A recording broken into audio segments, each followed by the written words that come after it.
welcome to Ddfr. Today we are going to report on the Anaheim Ducks 4-2 victory over the Vegas Golden Knights, handing Vegas their first regulation loss of the year.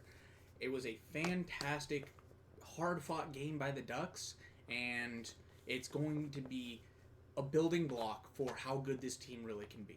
All right, let's head over to Optimistic Austin for a breakdown of the game. Thank you so much for letting me join today, DDF. I have a whole lot to talk about with this team. Let's go into the first period. Ducks played a really hard, defensively fought first period. They didn't put up a lot of shots. Vegas came out really strong. This is a hard team to play against, but the Ducks stayed in there. If not for a beautiful pass from Jack Eichel for a little tap-in by Barbashev on the back door, Ducks would have been 0-0 at the end of the first period. The second period, they actually played about the same. They still were struggling to produce any offense, but they stayed strong defensively, and man, if it wasn't for John Gibson, they probably would have been down 4-0 going into the third period. Gibson held them in this game. He made all the saves he needed to. The only goal that potentially he might have been able to save is the Jack Eichel one, but that was more of a defensive breakdown than anything. Gibby here, he played one hell of a game. After how well Dostal has played, I really thought that he lost the starter's net. But guess what? He bounced back. He actually gained back his, 2015, 2016, 2017 John Gibson form. It was really odd. It was encouraging to see him in this locked-in state. We haven't seen John Gibson like this in a long time. He struggled a little bit to find loose pucks in his crease, but he was still able to find them and cover them up before the Golden Knights were able to get to the rebounds. So he played really, really well for a goalie who has struggled recently. He had one win, one of the Ducks' wins going into this game. Wasn't a good record. He got a second win of the season, and he looked absolutely amazing in it. The Ducks are actually going back to John Gibson against the Pittsburgh Penguins. That's how well he played. Look, Dostal thought it was your net. But when the goalie controversy is, man, both of these guys are pretty good. I think that's a whole lot better than waving Jack Campbell. Sorry, Oilers. I know you don't like Ducks fans because,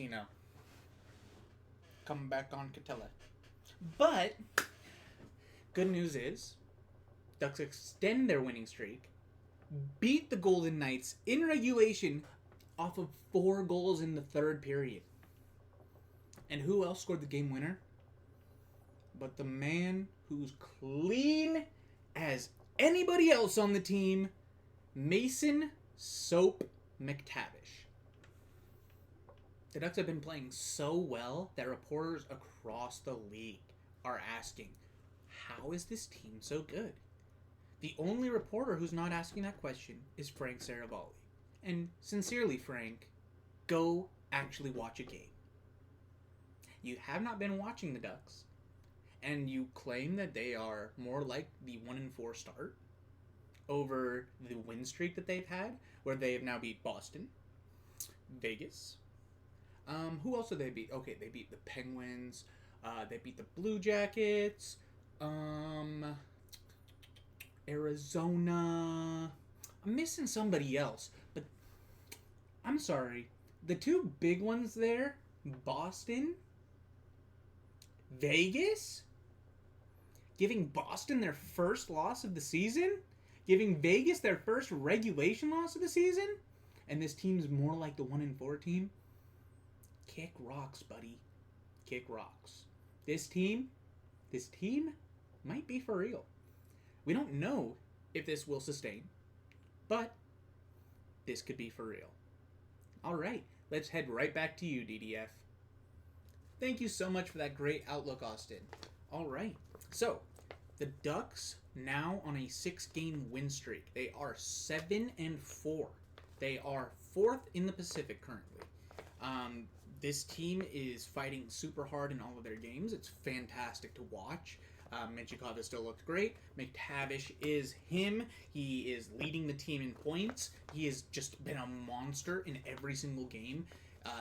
His discipline has gotten better and better as the season's gone on.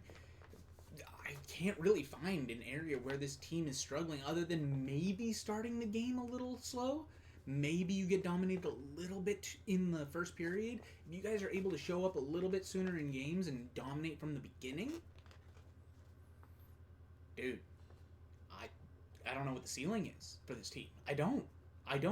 If you can get that part of your game down, I don't know what the ceiling for this team is. I would run through a wall for Greg Cronin. The team is already willing to run through a wall for Greg Cronin. Greg Cronin likes how Zegras is playing, even though Zegras isn't putting up a lot of points. He thinks that Zegras is incredibly defensively responsible. And guess what? He's right.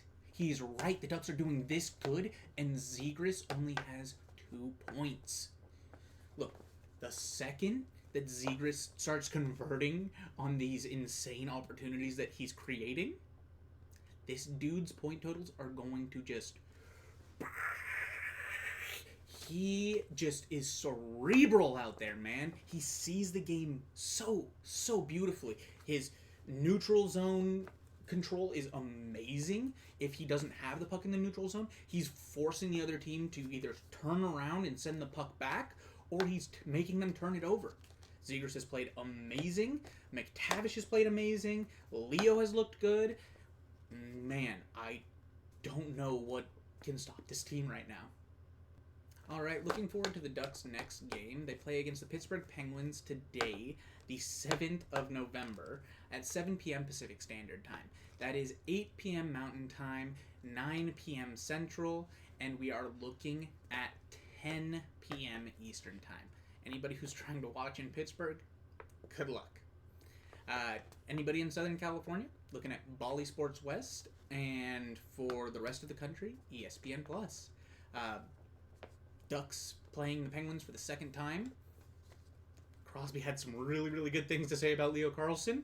Ryan Whitney today said he potentially sees Leo Carlsson being as dominant as Connor Bedard.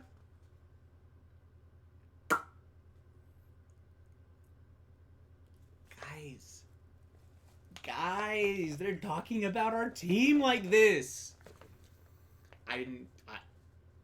The turnaround is incredible. The emotions are everywhere as a Ducks fan right now. You are like, holy crap. Holy crap, this team was here all the time.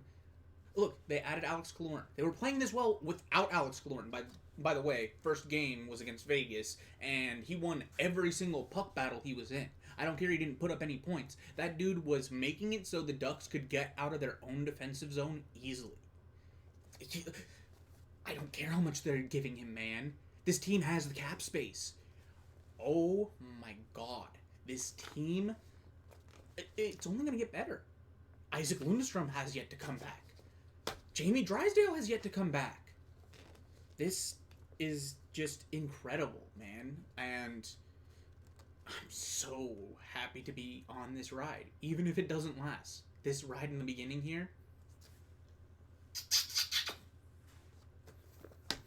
Alright, well that's all the input I have for you guys today. Thank you all so much for showing up and watching the DDFR. I appreciate everybody who stops by and watches. I've been your host, DDF, and have a great day.